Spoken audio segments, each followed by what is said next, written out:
Hey everyone, welcome to my top 5. These are games that require telepathy.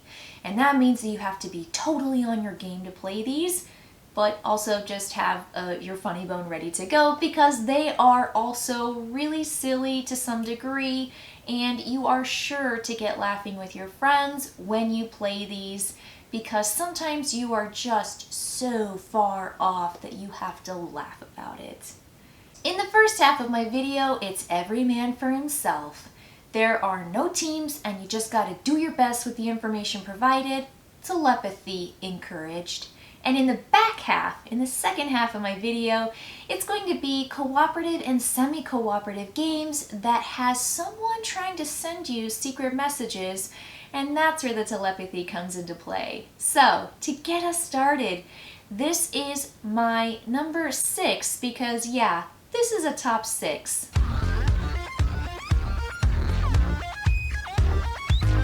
Sheriff of Nottingham. This game will crack you up. It's all about smuggling. There's deception. There's bluffing. There's just, oh my gosh, it's so fun. After the market phase, everyone is going to stuff cards in their little pouch, and then everyone is going to declare to the sheriff, who is one of the players that round, what they have in their pouch. Now here's the rules. You have to declare just one type of good, whether it's true or not.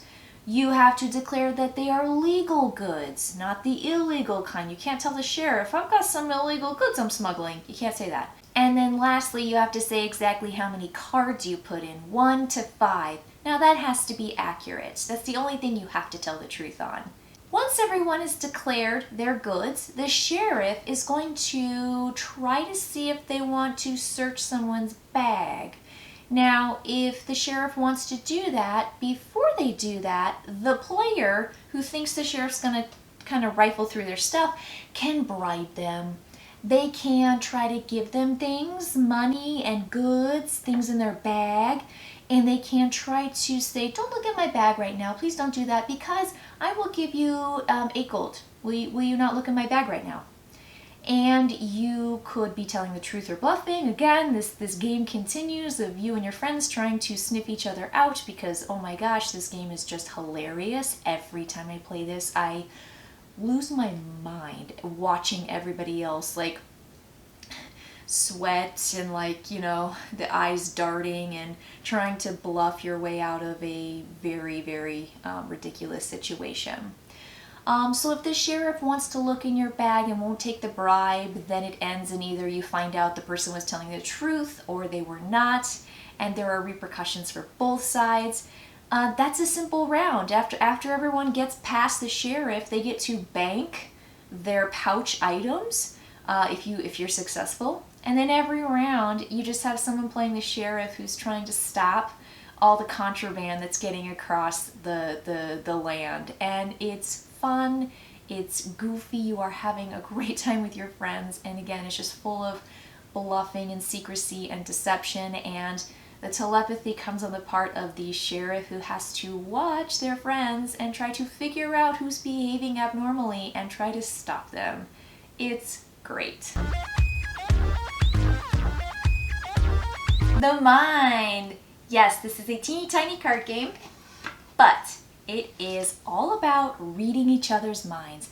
There's so little information provided from every player other than the feeling you get and the cards that are played on the table. Now, the entire deck is just numbered 1 to 100, and the goal of the game is for everyone at the table to play. In round 1, you get 1 card.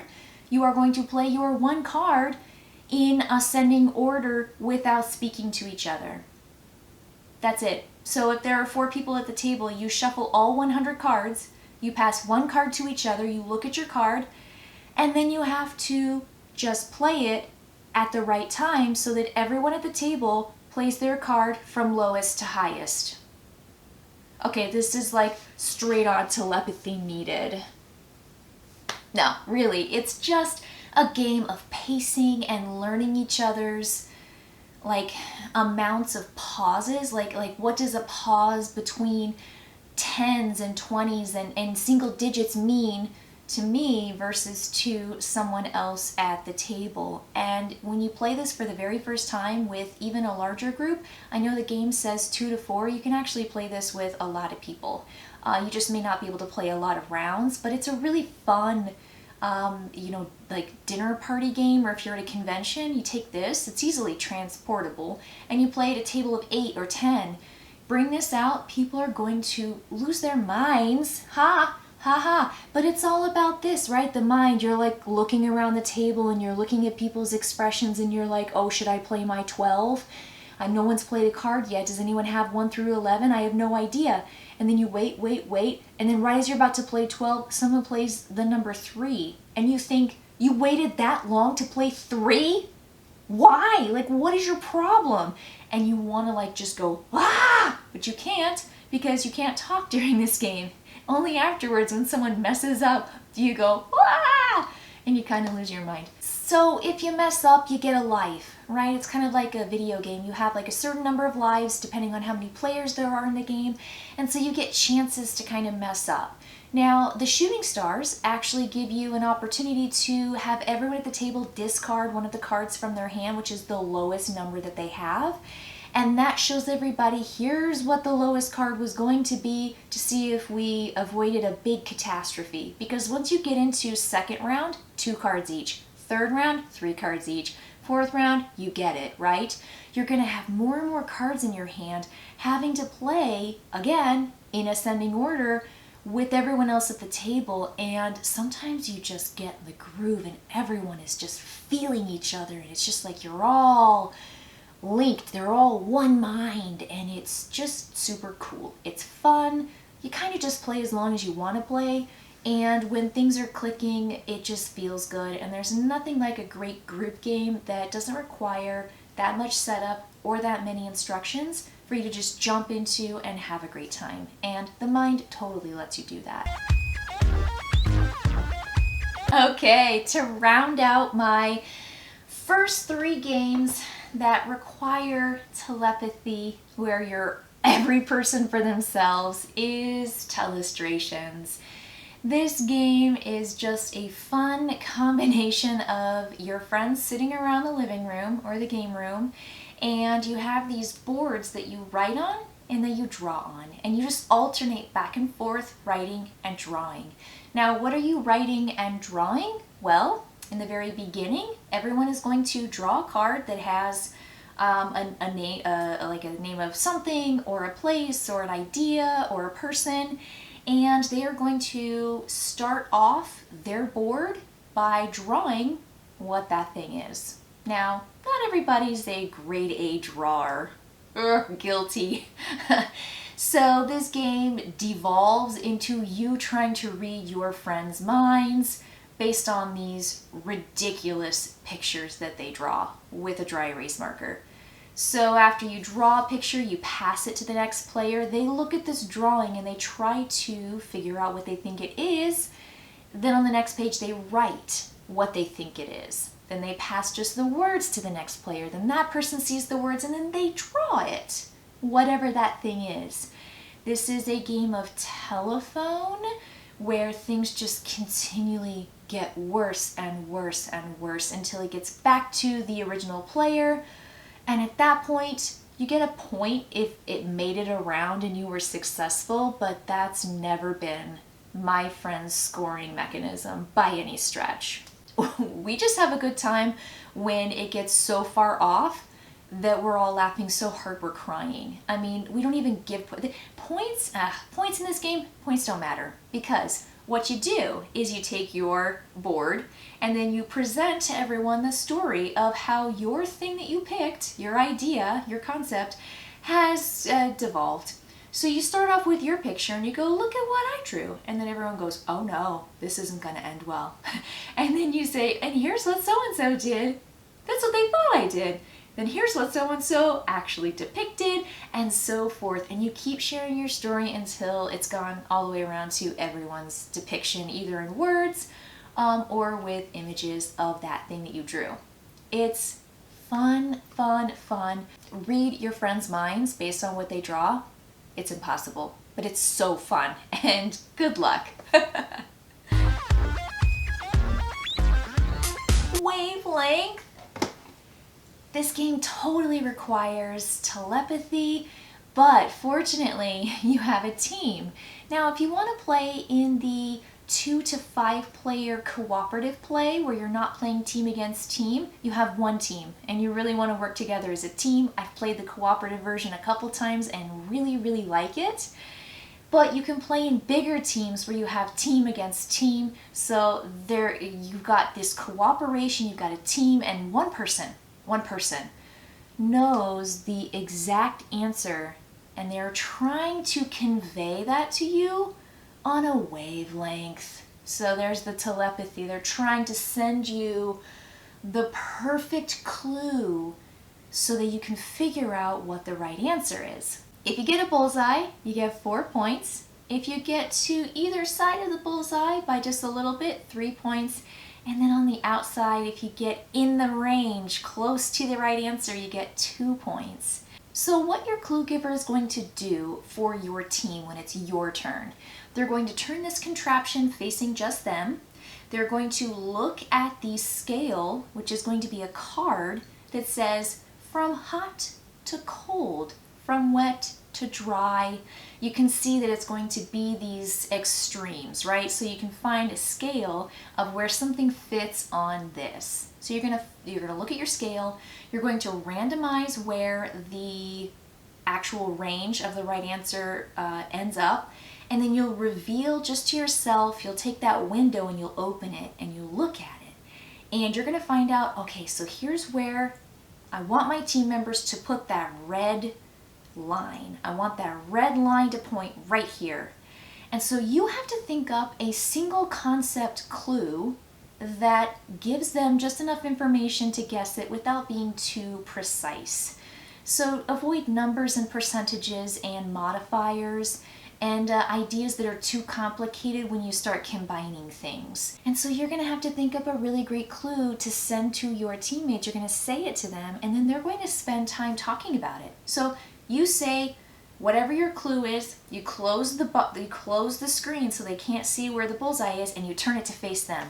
And then the rest of the game is people at the table on their team, your team, are just going to move the dial around going, well, I think it's here because of this, and maybe, but let's turn it up a little bit more. No, because I think this and that and the other.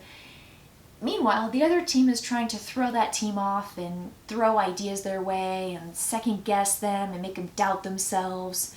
And it's just lots and lots of fun and excitement. You need to embrace the spirit of the game. As the clue giver, once you've given the clue, straight face, no clues, no expressions, no indication of whether people are hot or cold. This is fun. It's so fun. You play until a team has reached 10 victory points. It can go pretty fast, or if you're terrible, no one's on the same wavelength, then it might take a little bit longer.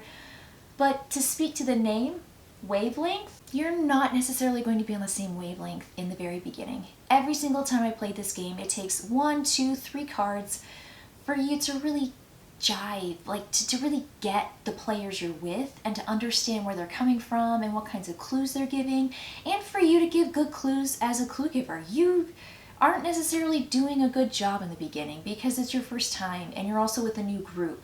So give yourself time, relax, have fun, don't take this too seriously, don't take it to heart. You shouldn't be crying at the end of Wavelength because you feel dumb. Don't worry about that. Nobody's dumb. We're all just having fun.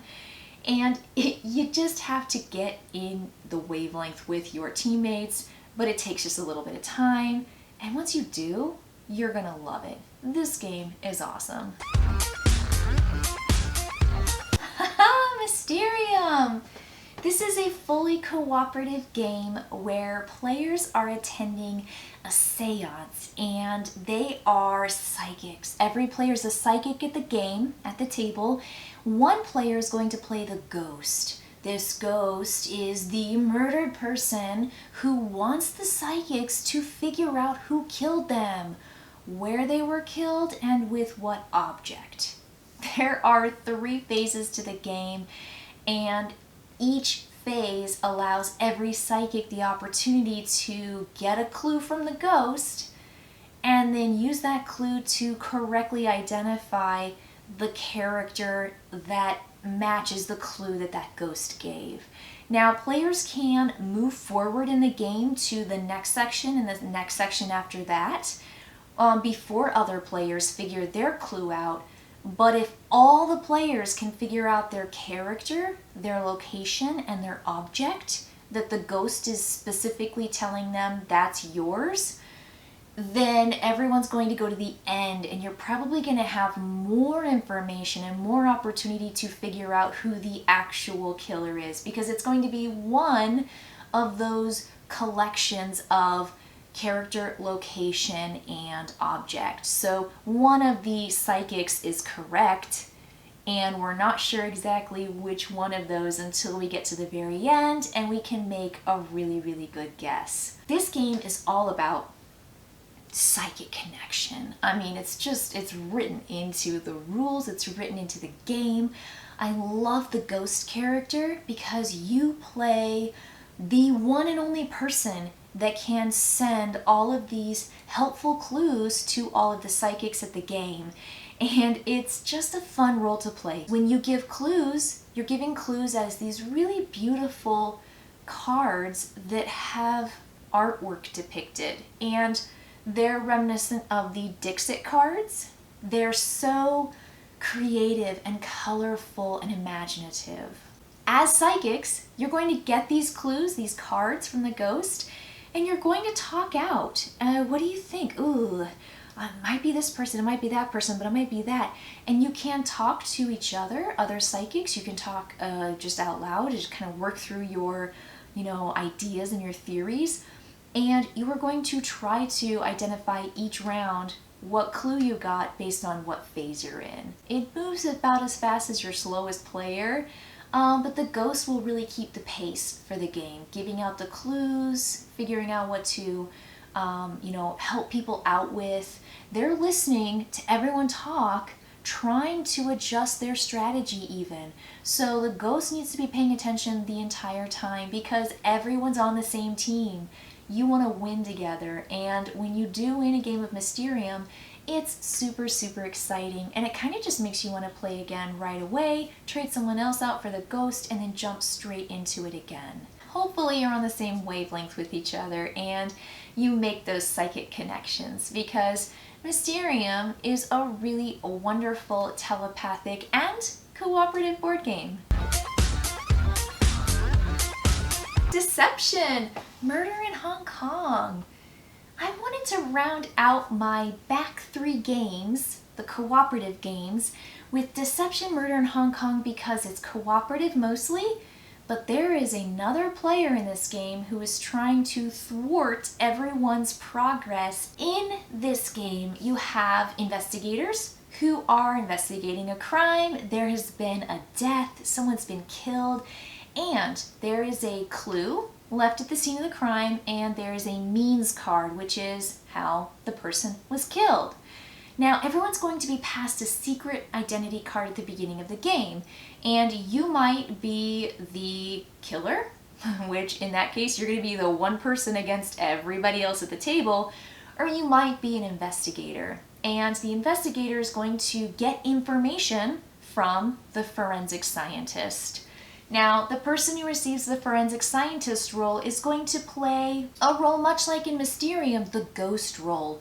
They know who killed the person. They also know what the means was and what the clue was. So they are silently sending clues through these location and board cards that tell you things like, where did the murder happen? What was the means of death?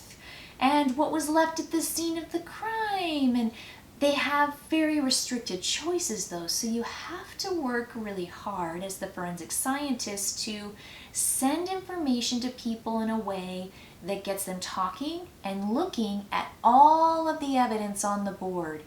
Every player is going to have 4 clue cards and 4 means cards that are placed in front of them, and that means that this is the evidence compiled against that player. So I don't know who else at the table is an investigator if I know I'm an investigator. I just know that I'm not the killer and one of those other people at the table is the killer. There's so much thinking and deduction and telepathy needed to get on that same like wavelength, get on that same just mindset of the forensic scientist and your fellow investigators so that you can discover who at the table is the killer, how they killed the person, and what clue was left at the scene of the crime. It's a pretty fast game for being one that doesn't give you very much to go off of. You have clues everywhere, but you have to be really precise in your answer. The only correct answer that allows the investigator team to win is if they get all 3 pieces of that information absolutely perfect. And you have to just go with your gut. And that gut, that's like part of that telepathy. You'll have a great time. Just make sure that you use your best telepathy with this game, because you might get deceived when you play Deception Murder in Hong Kong.